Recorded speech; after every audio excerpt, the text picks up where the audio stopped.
Hi friends అందరికి ఇగో కాయలు చూడండి. మేమైతే తోటలోకి వచ్చినాం.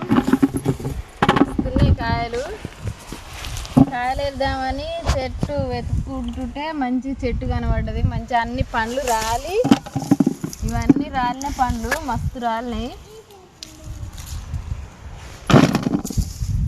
ఈ చెట్టుకే తెంపిన కాయలు అయితే మస్తు వెళ్ళినాయి. ఈ చెట్టుకు లడ్డుగా బాగున్నాయి చూడండి ఎట్లున్నాయి. చెట్టు నిండా కాయలు పండ్లు పడ్డాయి. మేమైతే తోటలోకి వచ్చినాం. అన్నం అయితే ఇంటి దగ్గరనే తినేసి వచ్చినాం. ఒక బస్తా కాయలు తెంపాలి ఈరోజు. తర్వాతకి ఏం చేస్తావు? కంప తీసేద్దాం. తోటలో నిమ్మకంప ఉందన్నట్టు అంతా తీసేయాలి. బస్తా కాయలు ఏరిన తర్వాత